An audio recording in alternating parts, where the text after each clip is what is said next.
let's have a look at the two players now and, what teams they're running and their accomplishments. And up on the screen, we're going to have Jamie Boyt up first. We see, some really cool accomplishments. World's top 16, twice in 2016 and 2019, UK Nationals top 4 and 3-time regional champion. And I believe some more recent accomplishments would be top 4 at Sacramento regionals. And look at that awesome team that he's running.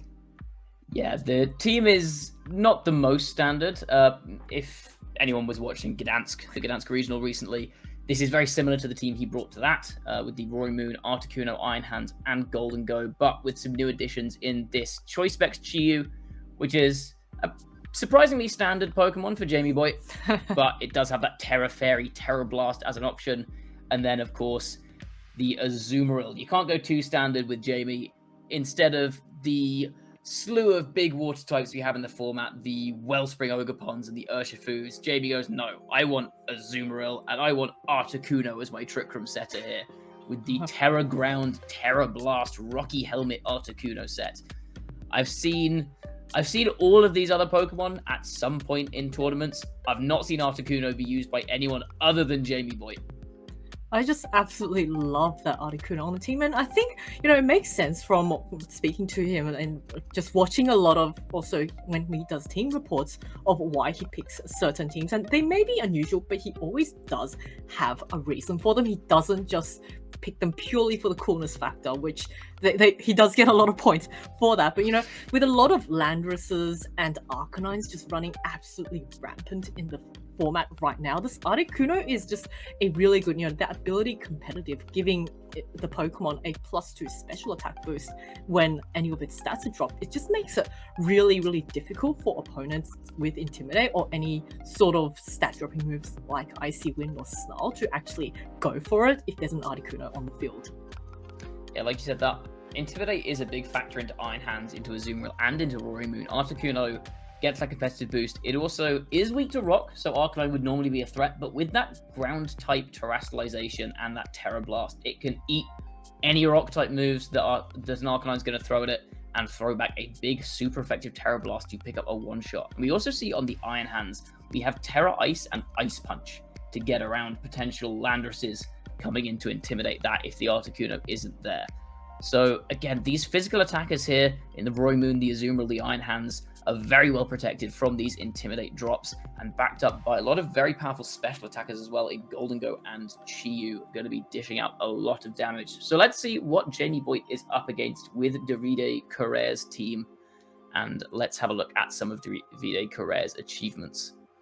Yes, so we can see if there were some recent achievements are 2022 World's Top 8, the Players' Cup finalist, EUIC finalists, and Leipzig regional finalists. So, a lot of really well-known accomplishments. And I think, of course, as we've mentioned many times, at this stage of the competition, all the players are very well-known, have a lot of experience under their belts, and they are just veterans of the game. And Davide is going to be running a more standard team compared to his opponent of Heatran, Fluttermane, Amoonguss, Iron Hands, another Roaring Moon, and Landorus. Yeah, this is a composition that we've seen a few times from different players at different regionals. It's a very solid core of 6. We've got a lot of defensive options with Fake Out, Intimidate, Rage Powder and Spore on the Amoonguss, a lot of strong offensive options with the Terra Flying on both the Roaring Moon and the Landorus with the Choice Specs Fluttermane. Yes, this is, like I said, it's a team of 6 we've seen a lot just because it is very, very solid. But a lot of the time, these very solid teams and players like Davide Correa, they'll be so practiced with their lines and their matchups into more standard teams. So something like Jamie Boyt's team, which Davide Correa, I'm willing to bet, has never played against before, is going to throw a bit of a spanner in the works of that slightly more standard line that he might take into other similar teams. Yeah, a standard team like Davide might not have had that kind of experience going against a more unusual team. And I'm looking at that Articuno, which is going to really welcome at that Landorus wanting to switch in on it. Also, is going to be dealing super effective damage against both the Amoonguss and the Iron Hands with that freezing glare. Of course, might not have the best time against either Roaring Moon or Heatran. Or it can, of course, go for that Terra Ground, Terra Blast, but I think it's quite an even matchup between both of these players. It'll be very interesting to see if those interesting choices like the Azumarill and the Articuno do make an appearance from Jamie Boyt in this set. So let's jump into the game and see what these two trainers have brought. We see the lead of Iron Hands and Heatran from Davide's side, and on Jamie's side, we do see the Articuno coming out immediately next to that Chi-Yu. And that Chi-Yu, the Beads of Ruin ability, going to boost the power of Articuno's special moves as well as its own. Articuno threatening the Freezing Glare into the Iron Hands, and like you said, Davide also has to be very wary of that potential Terra Ground, Terra Blast into the Heatran. Yes, this Articuno has ways to hit both the Heatran and the Iron Hands super effectively. I do wonder if Davide also is carrying that Landorus in the back, just, not wanting to fall for it. And, the Articuno not quite getting a boost this time, but of course, it's still quite a strong threat. And Articuno is also just really, really bulky, and carrying that Rocky Helmet is going to discourage the Iron Hands from wanting to hit it with any sort of attacks. And we do see a Terrestrialization coming off straight away from that Iron Hands, maybe wanting to remove that super effective Freezing Glare damage onto it. Yeah, the Terrestrialization coming out immediately from Davide, and the Articuno very much baiting that, as is the Chi-Yu, the Terra Water Iron Hands, getting rid of the weakness to that Freezing Glare, as well as the possibility of any big Fire-type moves coming out into the Iron Hands. But instead, we just see a Dark Pulse dealing just over half to this Heatran, and a Heat Wave coming out into the Articuno and the Chi-Yu from the Heatran, getting the burn again. The Beads of Ruin working against Jamie this time. The Heat Wave doing just over half to the Articuno, but a lot of big damage down from both sides. The big difference, I think, is that the Fake Out pressure now from Iron Hands is gone. Jamie has the speed advantage with both his Pokemon, and has already got the Terrestrialization out of Davide, which puts him at a distinct advantage in this matchup. Yes, he has baited out the Terrestrialization, and it looks like the Heatran is going to switch out, so maybe not wanting to take any super effective Terra Ground options if Jamie does choose to go for it, and that Roaring Moon is going to switch in, so it's going to be immune to a Freezing Glare, and if Jamie does, but we see that Dark Pulse coming off onto the Iron Hands, which now no longer is a risk, and Freezing Glare also doubling up into the Iron Hands. It is not enough to knock out the Iron Hands, which is going to retaliate with a super effective Drain Punch, and the Iron Hands is going to heal back quite a bit of health, but knock out the Chi-Yu in the process as well. Yeah, we see the, like you said, the Roaring Moon coming in here. The Heatran got to be a little bit afraid of another Dark Pulse, potentially, or a Terra Ground, Terra Blast. And Roaring Moon would come in and take both of those quite comfortably. And now it's threatening a knockoff into this Articuno, potentially. And as you said, Iron Hands surviving that turn just about with enough bulk with that Assault Vest item. No flinches, no freezes that could have been a bit dangerous onto the Iron Hands. And it gets the Drain Punch off, takes out the Chi-Yu. And that's a big threat gone with the fast Dark Pulses. But at the same time, this Articuno is still going to be a threat. And we see the Azumarill coming in from Jamie, now threatening a KO on either of these two Pokemon with a Play Rough. And the Roaring Moon, having used the Terrestrialization already on the Iron Hands, cannot use its own Terrestrialization to get out of that Fairy weakness. Oh yes, that Roaring Moon is very, very heavily threatened by the Azumarill, provided it can hit that Play Rough. So let's hope that the Azumarill is very accurate this time, but Roaring Moon is going to sense that danger and go for that Protect, just to keep itself nice and safe for this one turn. Azumarill hits the Play Rough and knocks out the Iron Hands immediately. So that is the Terrestrialization option gone from Davide. And, both the, not the Iron Hands, the Galarian Articuno, sorry, getting a bit, is going to go for that Trick Room. So, a really well played turn from Jamie there, calculating that and getting rid of that very slow Iron Hands and making sure that the Pokemon that's left on the field can take full advantage of the Trick Room. Yeah, calling out the Protect on the Roaring Moon there, and interestingly, we were talking about how Jamie had the speed advantage outside of Trick Room in those early turns, but with the Roaring Moon now in from Davide and the Azumarill in from Jamie, that is now reversed with the Trick Room up. But Amoonguss comes in from Davide, now threatening a Spore on Azumarill, and strangely, the burn on the Articuno now I think doing it some favors, because it's immune to that Spore that Amoonguss might want to hit it with. So now there's some decisions to be made here for JB. It seems like the obvious play is, of course, for this Amoonguss to go for the Spore into Azumarill, but if Azumarill opts to go for a Protect, maybe, then Articuno can get a free Freezing Glare, super effective damage into that Amoonguss. So Davide doing very well to identify that maybe Trick Room was going to be a threat in that matchup, bringing the Amoonguss to counteract that. but this Azumarill is still doing a lot of damage, and even if it goes to sleep, neither of the two Pokemon on Davide's end can really do that much damage to it, especially given that the Terastallization is now gone. The Roaring Moon cannot use that Terra Flying to get any damage down. We see a Terra Blast coming out into the Roaring Moon there instead of the Freezing Glare into the Amoonguss. Yeah, so the Amoonguss actually managed to escape through that turn without taking any Freezing Glare damage, which would have hit it for super effective. And I think, with the reveal of Amoonguss, there's no Landorus in the back, so indicating that Davide was probably quite scared of the Articuno and giving it any sort of boosts. So, Jamie can kind of rest easy a little bit, knowing that the Azumarill is not going to be intimidated, but he does have he does have to find a way to get rid of this very, very disruptive Amoonguss, with the Articuno actually taking the countdown turns for burn, just ticking off, and Azumarill is going to go off on take a little nap there in the Trick Room, because Amoonguss is the slowest thing right now and is going to be able to outspeed on the Trick Room. And another Terra Blast without the Terra just going off onto that Roaring Moon. So this is a really interesting play from Jamie here, and I think we have the advantage of having seen what Jamie's fourth Pokemon is already, and we've seen that it is that Golden Go. So Jamie, instead of opting to take damage on the Amoonguss here, instead saying, okay, I want to get some damage down on this Iron Hand so that when this Golden Go comes in, it still has that Terra Steel available to it. It can just go for big damage. And these Terra Blasts into the Roaring Moon potentially now put it in range of that Make It Rain. Jamie making the decision, the Amoonguss is not as much of a threat as the Roaring Moon is to those back-end Pokemon here in the Articuno and the Golden Go, and just opting to leave it on the field. The Azumarill is now asleep, but again, there's not really anything on this side of the field from Davide that's threatening much damage into the Azumarill, so it's still relatively safe to just exist on the field.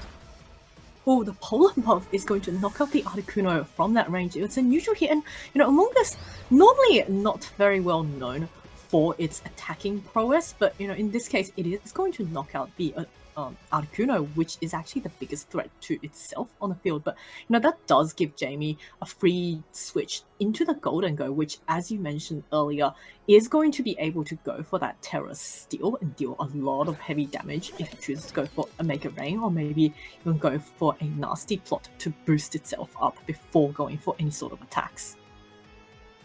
Yeah, now we see the benefit of those two Terra Blasts. This Roaring Moon is now in range of a Make It Rain. Amoonguss, again, can't really do anything to either of these Pokemon on Jamie's side. Pollen Puff not going to do any damage into this Azumarill, and the Golden Go immune to the Spore thanks to its ability. Azumarill obviously can't be spored this turn because it's already asleep and does have a chance to wake up. So Amoonguss, even though it has been a bit of a nuisance, is not really putting on any pressure now. And so this is still a dangerous position for Davide, especially if the Azumarill can get a wake up this turn and potentially start throwing out some big attacks into Davide's Pokemon. Yes, it looks like actually Davide is going to withdraw that Roaring Moon, just very, very scared of this Golden Go on the Trick Room for the Heatran, which is going to ×4 resist any Steel-type moves coming off. And as you called earlier, Jamie is going to be able to go for that Terra onto his Golden Go, making it a Steel type, and it's going to be dealing quite a lot of damage with that Metal Coat and Terra Steel. I wonder how much damage it will do to the Amoonguss. I think the Amoonguss will likely survive this time, but Pollen Puff actually coming out first, healing the Heatran all the way back up to almost full health. Azumarill also wakes up and goes for the Liquidation onto the Heatran. Liquidation into the Heatran! Oh, not enough. Not enough to pick it up, but the Make It Rain is going to be enough to take out the Heatran from this range. What a call from Jamie. A little bit of good fortune on waking up with the Azumarill there, but the Liquidation into the Heatran doing so much damage and taking away that last Steel resist on Davide's side. Oh, that was such a fantastic play, and man, just Jamie just showing us exactly why he's so good at piloting, some Pokemon which may not be as commonly used, but now this Roaring Moon is still very, very heavily threatened by the Azumarill and can't actually do too much to the Golden Go. It can't really knock it out in one hit. It can go for the knockoff and get rid of the Metal Coat and maybe reduce the damage of those Make It Rains. And Golden Go at -1 also isn't... Oh, that Acrobatics actually did a lot to that Azumarill, but Make It Rain coming out onto both of his Pokemon knocks out the Amoonguss and almost knocks out the Roaring Moon, and is going to allow the Azumarill to be able to pick up a knockout. Yeah, Azumarill, I think we locked in that liquidation. Jamie not wanting to risk a miss on a player off, knowing that the Terra Steel was going to do enough damage with that Make It Rain to put it in range of a big Life Orb boosted liquidation from that Azumarill. Let's go into game 2 now and see how the players adjust to this. So Davide is going to lead with the same leads, Heatran and Iron Hands, but we're going to see a bit of a switch up with Iron Hands and Golden Go from Jamie's side. Yeah, the Iron Hands Golden Go lead, nice here, because Iron Hands can get a fake out into the Heatran, but it is going to be important which Iron Hands is faster, because if Davide's is faster, for example, it could fake out the Iron Hands on Jamie's side, and there's going to be a big Heat Wave coming out that's going to do a lot of damage to this Golden Go that it cannot terrestrialize out of, because it's that Terra Steel typing. But Jamie clicking that button very quickly suggests to me maybe he's confident his Iron Hands is fast, and we do see the Iron Hands from Jamie fake out first, but no fake out at all from Davide's end, so we don't know yet. But it is going to be a relatively free, nasty plot for this Golden Go, as Heatran flinches, and Iron Hands is going to go for a Wild Charge, bit of damage down on the Golden Go, again with a critical hit. That's a lot of damage down on the Golden Go, in fact, and now suddenly this Golden Go is a lot more threatened than Jamie would have wanted it to be. Oh, that did so much damage to the Golden Go, and this Golden Go is the metal coat set, not a leftover set, so it can't actually gain back any health through, kind of protecting and maybe hoping for its teammates to redirect any attacks. And Golden Go I think it is one of, if Jamie has trained, I think it might be faster than the Heatran, so he might be able to get one attack off with the Golden Go at +2, but Golden Go's longevity on the field is quite limited. Of course, the Iron Hands on Jamie's side does quite heavily threaten the Heatran, so if the Heatran does stay in without going for any terrors, it might be just knocked out in return for, trying to attack or go for any moves, but Golden Go does go for that protect, just to maybe scout out what Davide is going to do this turn, and we see a Heat Wave coming off from that Heatran. Yeah, we see Heat Wave coming out from Heatran. It's worth noting this Iron Hands on Jamie's side does have that close combat that we see coming out here. Instead of Drain Punch, Heatran not as safe as it is in front of most Iron Hands. Iron Hands picking up the one-hit KO on that Heatran. The little bit of fake out chip beforehand, I don't think that's going to make too much difference. And we see the Wild Charge going into the Golden Go's Protect, covering for maybe a Heat Wave miss from the Heatran, but instead hits nothing at all, as Golden Go keeps itself alive for one more turn to yet again threaten big damage with these +2 Shadow Balls and Make It Rains into Davide's Pokemon. That was quite a nice turn for Jamie, just getting rid of that Heatran, which was a very, very big threat to the Golden Go. Of course, now that the Roaring Moon has switched in, it does have a +1, or it does have a boost to its attack from the boosted energy, and that Golden Go is going to get outsped by this Roaring Moon, and is, regardless of whether it terrors or not, I think it might be knocked out from if any attacks come its way. But you see that Terra on Jamie's side just going for that Terra Ice, so indicating maybe he might have gone for a Ice. Oh no, actually we're going to see Terra Flying coming off first from Davide's side. Yeah, we see the Terra Flying coming out from this Roaring Moon. Maybe want to go for a big Acrobatics into the Iron Hands slot. Yet to see if it's going to be enough to pick it up. I think it's going to be going for it if that is the play it's making. And we do see, like you said, the Terra Ice from this Iron Hands. A very unusual Terra type. You don't see that very often on Iron Hands at all. But it is going to boost this Ice Punch. Ice Punch, a nice option here from Jamie, because it covers for a Terra Flying, but also hits super effectively if it stays in that Dragon typing. But it doesn't matter. Iron Hands not going to be able to get an attack off at all, as that Terra boosted, Photosynthesis boosted Acrobatics, thanks to the close combat drops, is going to get the clean one-shot. But the Golden Go returns the favor. The +2 Metal Coat Make It Rain also getting the clean one-shot onto that Roaring Moon, which goes down immediately. Takes out the Iron Hands, but that's all the impact is going to have. Iron Hands from Davide's side taking out the Golden Go as well. But now it's down to a 2v2. This Iron Hands has taken a little bit of damage here, just over half its HP remaining. And we're going to see this Chiyu Azumarill in the back for Jamie.